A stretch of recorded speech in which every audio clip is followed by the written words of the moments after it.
al equipo que además de abrazos y no balazos, para que vean, nos grabe, para ahora, con muchísimo gusto, saludar a otros dos grandes amigos. Saludo al queridísimo Francisco Paco Cruz, también escritor, periodista, aquí en Sin Censura. Paco, ¿cómo estás? Ya tardes, buenas tardes. Toño, ¿cómo estás? Justos, buenos días, entre buenos días terminando y buenas tardes empezando. Toño, ¿cómo estás? Muy bien, pues, saliendo de Semana Santa, ¿no? Saliendo de Semana Santa, ya pues listos para la primavera, para así como Camarón de la Isla cantar la primavera, así que más que listos y preparados. Otros dirán que están como burros, que andan como burros en primavera, yo no sé. ¿No? Esa es otra cosa, Toño, pero sí, no, el clima ya está para otra cosa. Toño. Sí, ya aquí, mira, está, sin suéter. También saludo al queridísimo Jaime Hernández, querido Jaime, periodista, por supuesto, legendario corresponsal de guerra. ¿Cómo estás, querido Jaime? Buongiorno, caballeros. ¿Cómo están, queridos amigos? Listo aquí para lo que me digan. Pues, ¿qué les parece que vamos con los temas? Y les voy a pedir, queridos compañeros, que pequen de ultracríticos con lo que les voy a plantear a continuación. La semana pasada la cerrábamos con temas muy escabrosos, con situaciones verdaderamente terribles, muy fuertes. En primer lugar, al hablar del caso Camila, de esta niñita de 8 años que fue secuestrada por su vecina, a quien el pueblo de Taxco habría linchado en horas subsecuentes a este horrendo crimen. Y bueno, pues se han venido suscitando, como cada tiempo de elecciones, también una serie de ejecuciones hasta el momento. Hoy, en la conferencia de prensa mañanera, el presidente López Obrador aseguró que no se había visto tanta nota roja como ahora. Yo debo decirlo, ¿no? En el caso de los linchamientos y en el caso de este tipo de circunstancias, efectivamente, ¿no? Los linchamientos son tan viejos como la humanidad misma, desafortunadamente, al grado de que, bueno, pues los tenemos en incluso la literatura. Me viene a la mente, obviamente, Fuente Ovejuna de Lope de Vega, esa icónica y muy, usada frase de ¿quién mató al comendador? Fuente Ovejuna, señor. ¿Quién es Fuente Ovejuna? Todo el pueblo a una, por ejemplo. Pues no podemos de ninguna forma culpar a ningún gobierno o a ningún personaje, así sea Felipe Calderón, que abrió las puertas del infierno para todos los mexicanos y nos deshumanizó. No podríamos culpar a alguien de esto que ocurre, de la idea absurda y horrenda de una pareja para secuestrar a una niñita, asesinarla, con tal de sacarle dinero a su familia, aprovechándose de que el papá trabaja acá en los Estados Unidos como paisano migrante.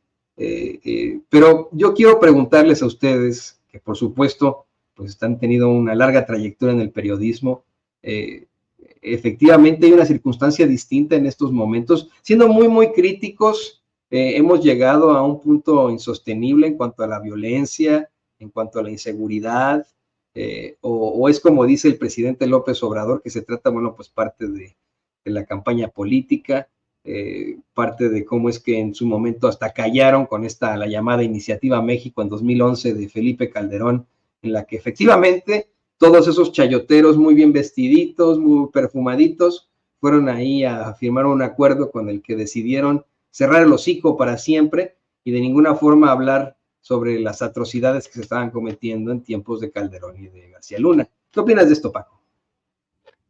Mira, Toño, yo lo he calificado, es un crimen un asesinato de maldad pura, que tiene muchas cuestiones. Primero, la descomposición social, el rompimiento del tejido social que no se da en una generación. Esto viene de décadas.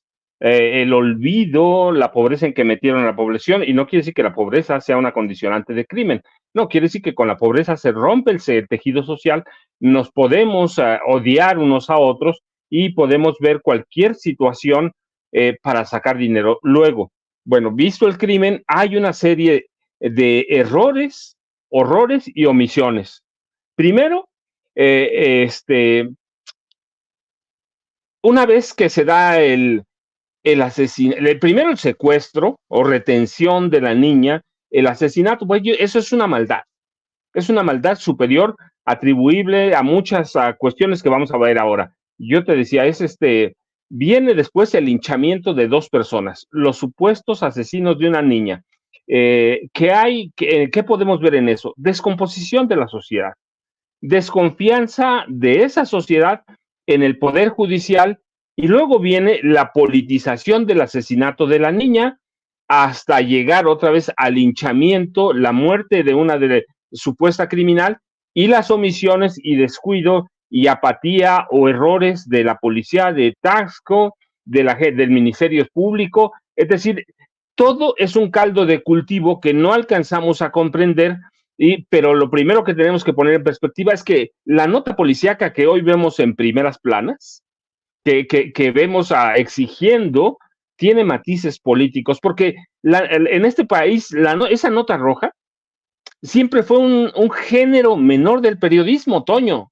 Siempre, de hecho, Reforma oculta, pero hace negocio con la nota roja, esa que va chorreando sangre, ¿sí? Tiene otro trasfondo, así que esa nota siempre, ese género siempre fue desdeñado. Recuerda, Reforma tiene un periódico extra en el que a los Junco no les gustaba poner su nombre para publicar esa serie de crímenes.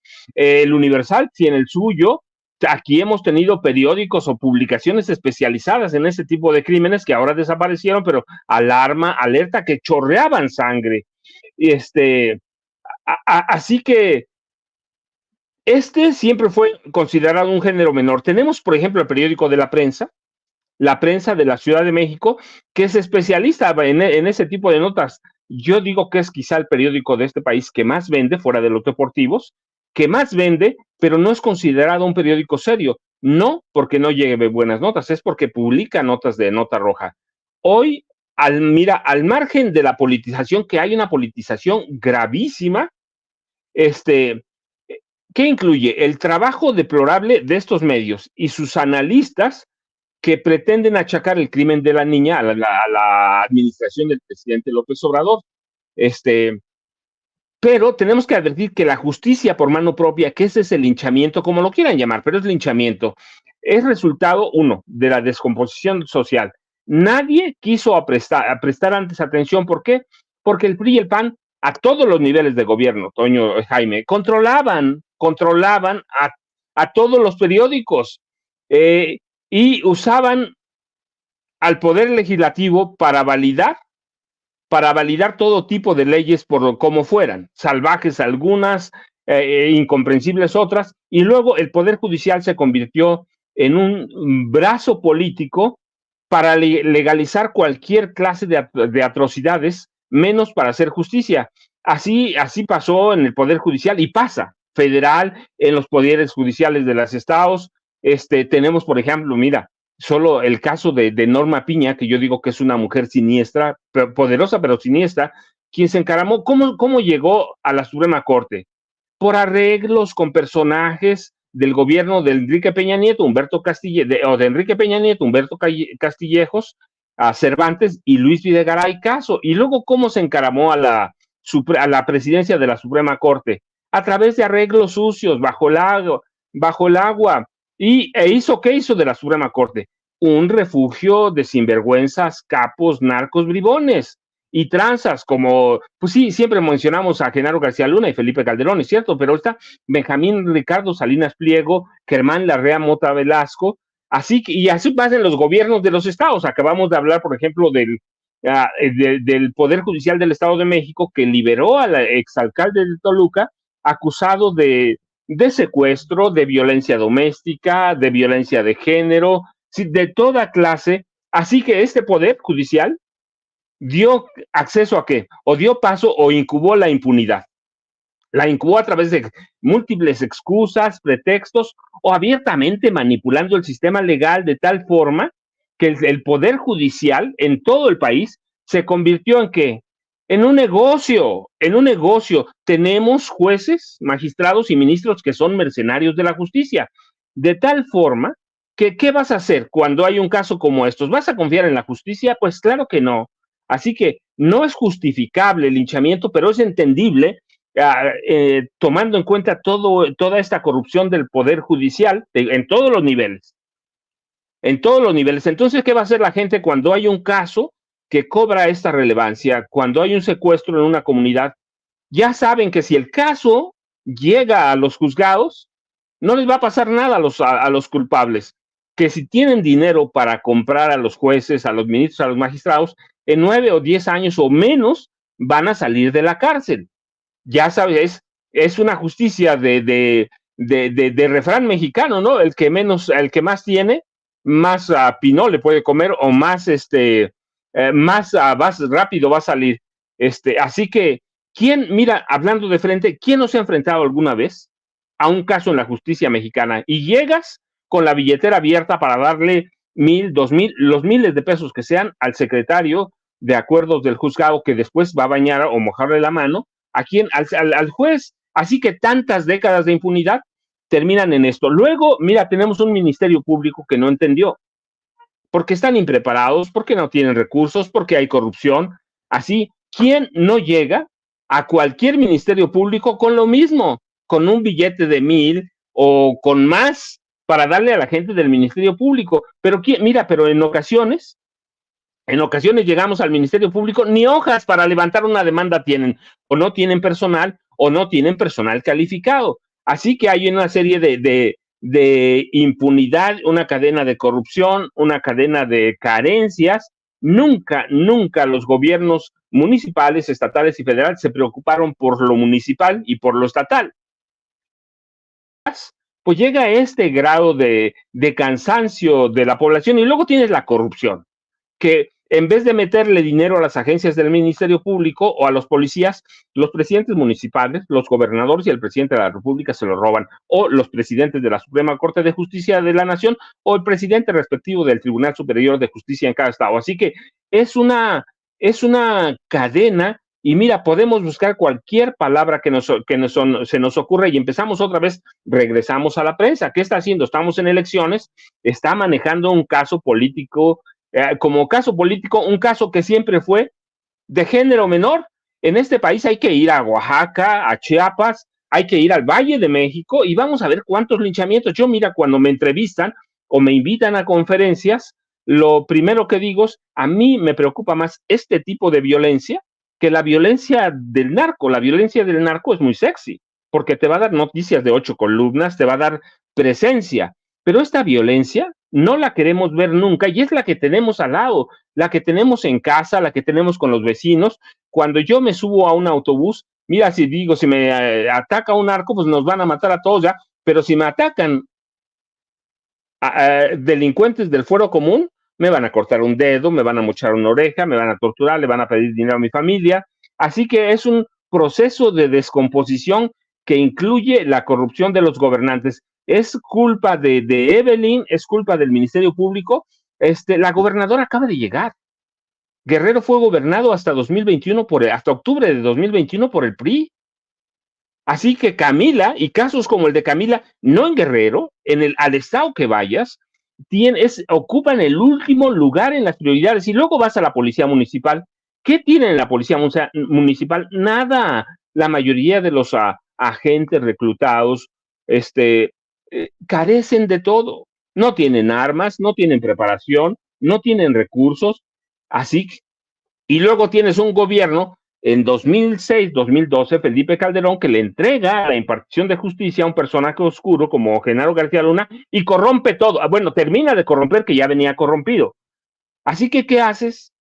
Pues tienes este caldo de cultivo que aprovechan quienes, empresarios, mercenarios del periodismo, que no son periodistas. Hace rato hablabas de Juan Francisco Ili Ortiz, que es un magnate del periodismo, que está preocupado en hacer dinero, y que si él ve un caso como el de Camila para explotar en primera plana, lo explotan. Así que tenemos un caldo de cultivo de todo, pero lo fundamental es la descomposición social, a la que yo atribuyo crímenes como primero el asesinato, el secuestro, asesinato de Camila. Segundo, el linchamiento de estas personas, justicia de mano propia. Pues yo te decía, ¿cuánto tienes? ¿Cuánto vales? Es una justicia de refrán mexicano, ¿no? Así que, y luego tienes a televisoras como TV Azteca y y Televisa, cuyos dueños están preocupados en otras cosas, están en la grilla.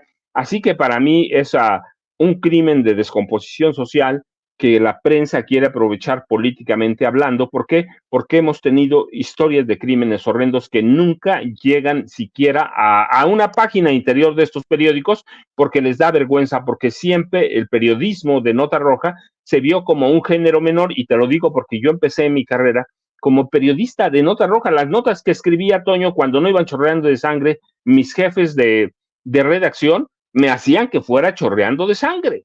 Así que es un género menor que incluye todo, pero lo preocupante es, como dicen en mi pueblo, con dinero baila el perro. Así que si tienes dinero para comprar a policías, tienes dinero para comprar a ministerios públicos, a jueces, a magistrados o ministros, ya la libraste. Y este crimen, para mí, engloba todo esto. Así que una disculpa por haberme extendido, Jaime, por haberme extendido, Toño, pero para mí es muy preocupante. Yo les he comentado, yo siempre vivo en pueblo, me gusta vivir en pueblos que están abandonados de todo. Así que para mí tiene muchas razones, y hoy tenemos una prensa mercenaria, que la hemos platicado muchas veces, que está aprovechándose del caso de la niña Camila, Toño y Jaime. Sí, hay que ser muy honestos con esto. Es un género muy antiguo en el periodismo, que es resumido hasta en las clases en la universidad al hablar de los tabloides, algo que, mire, pues se utilizaba desde finales del siglo XIX, principios del siglo XX, y siguen existiendo esos tabloides. Efectivamente, el periódico que más tiraje tiene es La Prensa, o hasta donde yo me quedé cuando iba yo a estudiar ahí, en la calle de Basilio Vadillo, teniendo de espaldas ahí el periódico La Prensa. Es un género periodístico que es muy buscado por la gente al grado de que a principios de la década del 2000 quisieron entrarle al mercado precisamente el Universal, Reforma. Se me está yendo uno más, porque ya saben que metieron, en cuanto al Universal, metieron el Gráfico.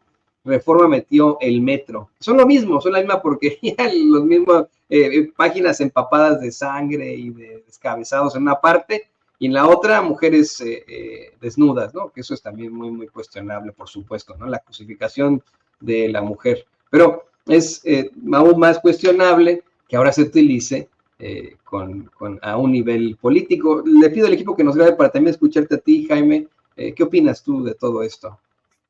Pues mira, yo creo que el maestro Paco Cruz, al que considero todo un maestro, y lo acaba de demostrar porque acaba de exponer de forma magistral, con este acento sociológico, antropológico, lo que es la raíz de la violencia, raíces históricas, ¿no?, que se han vivido en estados como Guerrero, el Estado de México que hace frontera, Michoacán, Jalisco.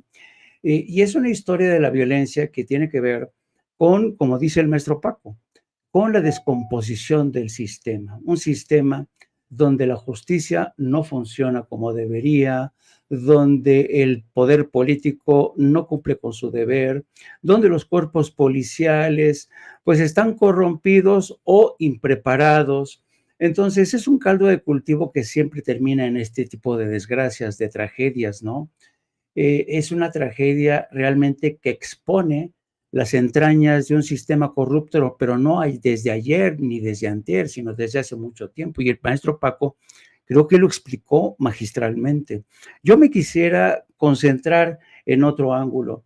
El maestro Paco sostiene que la nota roja se considera un género menor, y en eso coincido. En México siempre se ha considerado un género menor. Y sin embargo, querido Paco, querido Toño, yo creo que el crimen, y esto me lo enseñaron a mí mis más viejos y experimentados mentores, yo creo que el crimen es la mejor escuela del periodismo. De verdad, estoy convencido de ello. Claro, cuando se ejerce el oficio del periodismo con meticulosidad, con empeño, con profesionalismo, ¿no? Y hay muchos ejemplos de cómo se podría realmente sacar partido del crimen para elaborar un superreportaje, una buena noticia. Por ejemplo, está A Sangre Fría, de Truman Capote, que yo creo que fue una de las obras que demostró el poder que podía tener el periodismo, la crónica, al retratar un crimen atroz, ¿no? Entonces, yo creo que efectivamente el crimen es la mejor escuela del periodismo, pero ojo, porque también me voy a tratar de explicar. Es cierto que el crimen es la mejor escuela del periodismo, pero también creo que no hay crimen más atroz, más repugnante, que el que haya personas que utilizan la credencial de periodismo para explotar esa nota roja, que es lo que está ocurriendo en México con los casos de Ciro Gómez Leiva, con los casos de Joaquín López Dóriga, con los casos de TV Azteca, con los casos de las noticias, por ejemplo, de Televisa. Bueno, se han reducido prácticamente a pura nota roja, cuando no son robos y asaltos, son accidentes. Y es decir, ¿cuál es la tirada? ¿Cuál es la política? Es decir, el crimen ha dejado de ser objeto de estudio para convertirse en objeto de propaganda de las grandes cadenas de televisión, porque la consigna es tratar de vender la imagen de que México es un país ingobernable, que por culpa de Morena, que por culpa de López Obrador, este país está rompiendo todos los récords de violencia. Y todos sabemos que esto no es cierto.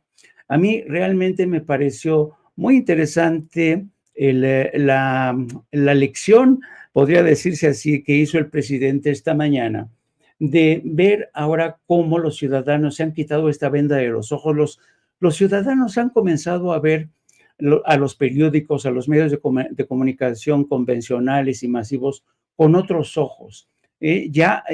Están hartos de todas las noches estas notas rojas con cifras exageradas, con cifras mentirosas, con medias verdades. Nunca explican la raíz del conflicto, como lo acaba de hacer magistralmente el maestro Paco, para explicar la tragedia que ocurrió con esta niña. Porque aquí se van juntando, si tú haces un poco, desmenuzas aún más lo que ya hizo el maestro Paco, te das cuenta de que ahí el crimen organizado no solamente es que ha estado presente, sino que ha penetrado en la raíz de esta sociedad. Ya cualquiera actúa como crimen organizado. Hay hombres taxistas que se comportan como criminales, utilizan las mismas tácticas, secuestran a niñas a sabiendas de que su padre está en Estados Unidos. Por ejemplo, la extorsión contra familiares que reciben dinero de Estados Unidos se ha hecho una cosa ya no generalizada, pero es bastante frecuente. Si tú vas, por ejemplo, al Estado de México y preguntas a la gente si recibe dinero de Estados Unidos de su familiar, te van a platicar que sí, y que el crimen organizado ya se lleva parte, le mochan parte de esa remesa al familiar que está en Estados Unidos. Entonces te das cuenta cómo el crimen organizado, que se mantuvo durante décadas, sigue ahí y ha contaminado al tejido social, lo ha descompuesto, ¿no? Y en medio de este escenario, ¿qué es lo que están haciendo los medios de comunicación? Los periodistas están haciendo una investigación en serio de lo que hay detrás de estos crímenes. ¿Cómo es posible que este taxista ha llegado a ese grado? ¿Cómo es posible que la sociedad haya reaccionado con esta furia para prácticamente asesinar a una de las supuestas cómplices, ¿no? Entonces, yo creo que aquí te das cuenta cómo todo el sistema está fallando. Y sobre todo, los medios de comunicación, porque yo insisto, todo buen periodista, yo por eso respeto mucho al maestro Paco Cruz, porque como él mismo lo dijo, él empezó como reportero cubriendo la nota roja. Y antes los grandes periodistas empezaban cubriendo la nota roja. Y hay casos de periodistas que después de cubrir la nota roja se convierten en los grandes cronistas, en los grandes escritores, en los grandes sociólogos, en los grandes antropólogos de la violencia, de la injusticia, en fin. Y yo creo, por eso es importante que Sin Censura tenga a un maestro como él. Yo lo digo así, yo creo, porque admiro mucho el trabajo del maestro Paco y la gente lo sigue por eso, porque es un periodista de raza que ha partido de un campo como es el crimen, como es, que es donde se aprende de verdad, ¿no?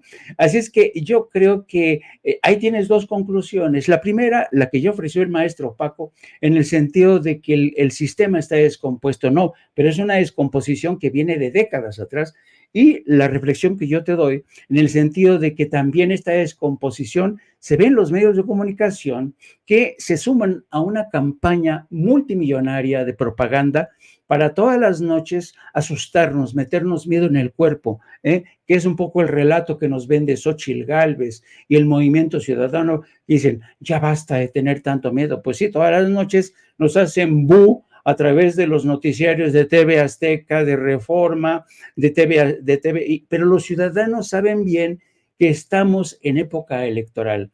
Y si bien es cierto que en México la violencia suele agudizarse, suele explotar en épocas electorales por una u otra razón, porque desafortunadamente en México la violencia es multifactorial, tiene que ver sobre todo las disputas a nivel de caciques, entre caciques, la violencia, criminales que aprovechan el calendario electoral para ajustes de cuentas. En fin, hay múltiples razones para explicar la violencia, pero yo creo que sí, debemos señalar la falta de profesionalismo de periodistas que solamente se dedican a explotar, a mostrar la sangre, pero sin explicar con honestidad, con pulcritud, con meticulosidad, qué es lo que ha habido, cuál es la raíz de esa violencia que está anidando ahí y que nos va a seguir dando problemas en los próximos años. Y que pues desafortunadamente existe. A lo que le apostamos con el progreso, como sociedad, a lo que le apostamos en esta evolución es que cada vez la vida valga mucho más, cada vez existan estructuras que protejan los derechos fundamentales de las personas. Eso es a lo que se le apuesta.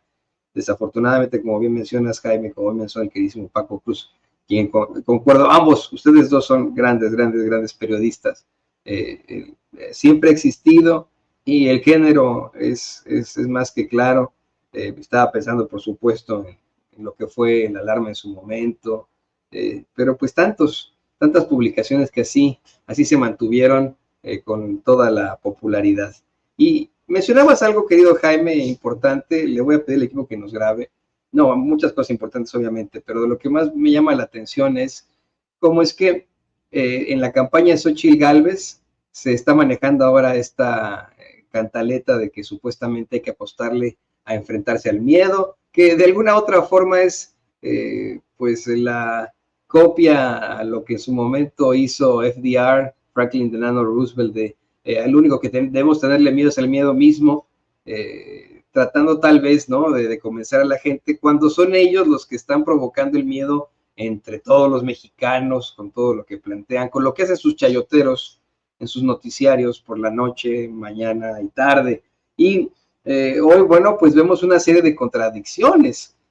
Vemos que sigue muy fuerte este escándalo del uso del logo del INE y la llamada de atención que hizo el INE. Bueno, pues resulta que también lo hace Marco Cortés y ni quien les diga nada. Mi querido Paco, ¿qué opinas de esto? Bueno, Toño, pues este es el uso, facciones de organismos públicos Autónomo 1, de la oposición, de la derecha, lo usan así porque ellos lo crearon, porque ellos saben cómo opera, porque hay un número de consejeros que forman parte del viejo régimen, por lo menos son 6, porque están acostumbrados, porque la llamada de atención a Xóchitl no es un castigo, es nomás, para mí, aunque mucha gente dijo que fue una fuerte llamada de atención, para mí fue muy tan suave que ahora lo hace Marco Cortés, tan suave que le dijeron, bueno, si sigues, si reincides, como en la vez número 500, te vamos a castigar. Y ya es parte de la, mira, no solo de la desesperación, que eso ya es evidente, es parte de las estrategias de quienes coordinan el cuarto de guerra de Xóchitl Gálvez, incluido Lorenzo Córdoba Vianello, que usan los colores del INE para identificar al movimiento opositor, a Fuerza y Corazón por México, a Xóchitl Gálvez, porque es evidente que no tienen fuerza, que no tienen confiabilidad, que hay en la población, las encuestas todos así lo dicen, una desconfianza histórica hoy en el PRI y en el PAN. Ya digo, mira, no menciono el PRD porque ya para mí ya es nada más un organismo rémora, un grupo político rémora que está viviendo de lo que le dejan, además de la corrupción. Son partidos, te digo, no desesperados, sino que entendieron desde antes de las elecciones que adoptando los colores del INE podrían tener algo. Y hoy le están apostando a que hoy primero fue Xóchitl, Olmeco Cortés, mañana quién te gusta que lo haga, Alejandro Moreno Cárdenas, o que lo haga quien sea, que lo haga Lorenzo Córdoba mismo, si de ellos saben cómo opera el INE, saben cómo funcionan por dentro, así que van a seguir usando el INE. ¿Por qué? Pues porque no pueden hacer nada. Mire, yo hoy veía las encuestas de Reforma que disculpa, el Financiero, tú mismo lo decías, está cuchareada. Hay que recordar que es un periódico muy afín a la derecha, periódico para empresarios y de derecha, que ayudaron Calderón, Enrique Peña Nieto, y aún con esta encuesta que puede estar toda dirigida, mira nada más la diferencia, 51%, 34%, 51% para Claudia Sheinbaum Pardo, 34% para Xóchitl Gálvez. Entonces, ¿qué están haciendo? Pues tratar de usar los colores del INE para llegar a más personas o para decirle en esa especie de propaganda subliminal, decirle, mira, ella es la confiable, el INE está con Xóchitl, es lo que hace Marco, y eso solamente tiene una cabeza, Lorenzo Córdoba Vianello, bueno, no hay otra, conoce él todas las reglas, conoce lo que pueden hacer, lo que no pueden hacer, y si no lo pueden, lo inventan. Así que es eso, te digo, para mí ya no es producto de la desesperación, que ya están desesperados hace mucho, es producto de que conocen que el INE no les va a hacer nada, que va a jugar con ellos, que son una especie, en el INE hay un grupo de consejeros que son títeres o cómplices de la derecha y no les van a hacer nada, una llamada de atención, nada más eso. Entonces es parte de eso, Toño, de aprovechar, y lo van a aprovechar al máximo, y viendo la encuesta del Financiero de la edición de este lunes, mira, yo digo, hoy se ha quedado corto. ¿Y a qué le van a apostar? Pues a esa campaña que tú decías, a esa campaña del miedo, a esa campaña de mostrarnos imágenes en la que nos digan que cualquiera de nosotros puede ser víctima involuntaria de un crimen. Esa es la apuesta de Felipe Calderón, es la apuesta de Gil Soart, es la apuesta de Taboada, es la apuesta de Xóchitl, es la apuesta de la extrema derecha, no solo de México, internacional, va. O sea, le están apostando eso. ¿Les va a funcionar? Yo creo que no han visto, yo lo dije la semana pasada, Toño, aquí en Sin Censura, no han leído las encuestas, no los resultados, Toño, Jaime. No, los resultados son unos. No han leído todo lo que representan las encuestas. Las encuestas sí, por más manipuladas que estén, hay algunas que arrojan ciertos datos y ya hay que leerlos. Hay que leer que la gente, la mayoría, por lo menos 60% de la gente de todo el país, no va a votar nunca por el PRI. Por lo menos el 35, 40% no va a votar nunca por el PAN. Y esa gente está cansada de este tipo de políticas políticas electorales que pusieron en marcha Xóchitl Gálvez y su cuarto de guerra. Entonces, pero no han leído nada. Lo van a seguir haciendo, van a seguir usando los colores del INE, van a seguir aprovechando esa. Yo decía, por lo menos 6 consejeros están bien identificados que son de derecha en el INE, que es un refugio. Van a aprovechar los recursos que tienen en el Tribunal Electoral del Poder Judicial de la Federación, pero, insisto, no están leyendo las encuestas, están viendo los resultados, pero no están leyendo las encuestas, no saben para qué sirve. Pero ¿quién va a saber? Si tienes a Max Cortázar, que es el hombre que mueve todo eso, es la mano derecha de Calderón, que recurrieron a todas estas campañas sucias, entonces no van a leer nada. Max Cortázar, Maximiliano Cortázar Lara, es un tipo violento, es un tipo represor y es un tipo corrupto. Entonces le están apostando este hombre tiene control sobre las televisoras. Él les bañó por lo menos 30 y tantos mil millones, 32 mil, 32 y 35 mil millones de pesos. Entonces, ¿qué van a apostar? A lo mismo, a lo mismo. ¿Por qué? Otra, no están leyendo que ya no es el país de 2006, no es el país de 2012. Somos un país más politizado, somos un país que tiende a leer más algunas cosas y que no vamos a querer en los medios de comunicación tradicionales. Mira, yo no digo no van a desaparecer, no, pero ya deben darse cuenta o debieron haberse dado cuenta en 2017, 2018 que ya no tienen influencia, que no son creíbles y eso le está pasando a Xochitl. Le van a apostar a lo mismo y por eso recurren al uso de los logos y todo lo relacionado con el INE. ¿Por qué? Pues nadie confía en ellos, pero no están leyendo lo que está pasando en las encuestas, no están leyendo a la población mexicana, no están leyendo al gran núcleo de votantes que son simpatizantes o seguidores de Morena, si no están leyendo nada. Lo que están haciendo es asegurar un poco o tratar de ganar la mayor votación posible, no para la presidencia de la República, eso ya hoy es evidente, sino para tratar de colarse ellos en el Congreso de la Unión, Toño y Jaime. Que fíjense, estaba viendo ahí encuestas que sacan de Massive Caller en las que ponen casi a la mitad, pero tiene toda la razón Paco, sigue la tendencia a hablar de una derrota avasalladora en cuanto a la parte de Claudia Sheinbaum frente a Xochitl Gálvez.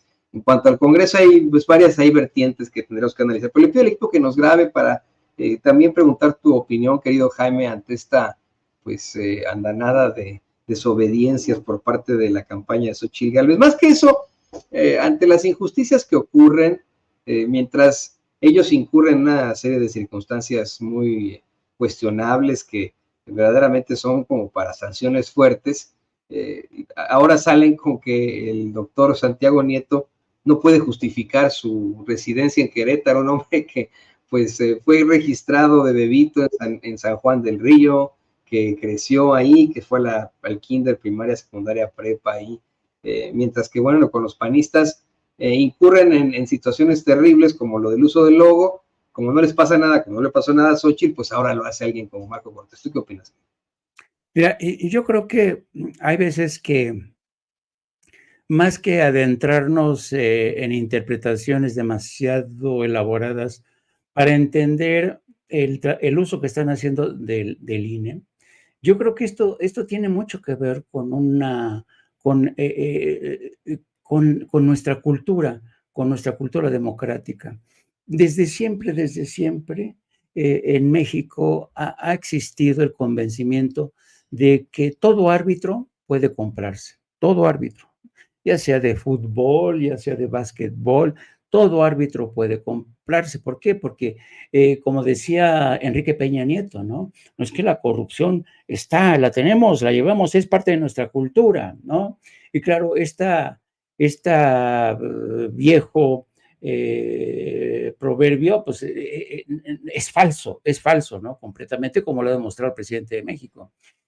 Pero eso te da mucho, eso te explica mucho de las razones por las cuales los partidos políticos como el PAN, el PRI, Movimiento Ciudadano, siempre han visto al INE como ese árbitro al que se le puede comprar, al que se le puede sonsacar, ¿no? Y de ahí este continuo forcejeo, este continuo pulso, como hemos visto en el curso de las últimas semanas, bastante interesante, por cierto, entre Gerardo Fernández Noroña y otros miembros del PRD, el Chucho Zambrano, los representantes del PRI y del PAN, que es muy interesante este pulso porque demuestra hasta qué punto realmente ellos creen que el Instituto Nacional Electoral es un árbitro al que se puede doblegar, al que se puede comprar, ¿no? Y esto te habla también de hasta qué punto yo creo que todas y cada una de las reformas que se acometieron para perfeccionar al Instituto Nacional Electoral, pues están incompletas. El INE no es una institución perfecta y no es perfecta porque desde su creación y hasta la fecha es una institución que se creó a base de cuotas de partido.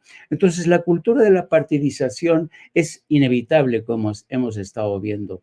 Y hay un elemento interesante que tiene que ver precisamente con el uso del emblema del INE y que tiene que ver con un debate, yo diría, de carácter casi existencial, porque en el seno de la oposición, porque y justamente en estos momentos, y si se dan cuenta, la estrategia electoral del PRI, PAN y el PRD ha dado tumbos de manera impresionante porque no logran encontrarle la cuadratura al círculo para apuntalar las encuestas que siguen dándole la victoria a Claudia Sheinbaum. Entonces, los últimos debates, primero quisieron rehuir de esta identidad, ¿no?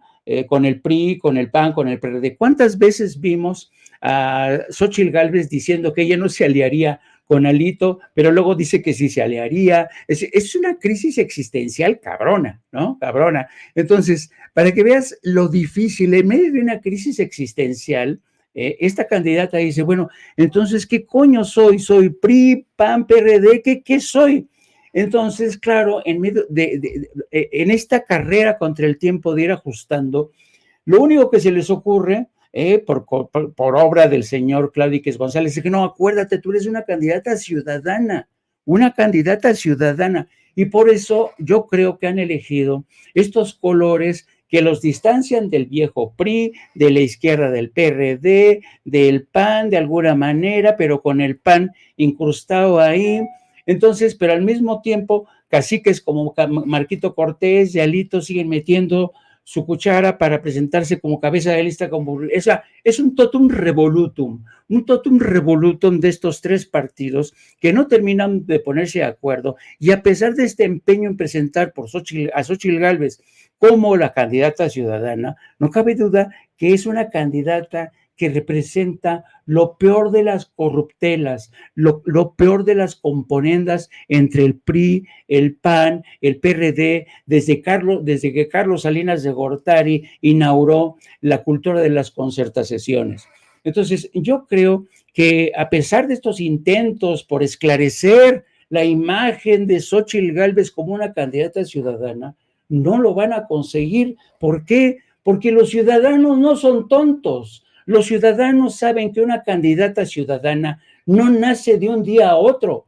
Una candidata ciudadana se da después de una trayectoria de lucha, de activismo, de proselitismo, como ha sido la carrera, por ejemplo, de Claudia Sheinbaum. Tú puedes revisar toda la trayectoria de Claudia Sheinbaum, cómo iba desde que era dirigente estudiantil, cómo iba y tocaba puertas, cómo defendía causas. Eso no lo encuentras en la trayectoria de Xóchitl Gálvez, que se ha inventado una historia de niña que caminaba kilómetros descalza, que vendía gelatinas. Eso ya nadie se lo cree, y mucho menos este invento de que es una candidata ciudadana. Ahora bien, si no lo han conseguido en todo este tiempo, Paco y Toño, imagínense, hay que tener en cuenta una cosa: el primer debate es el próximo domingo.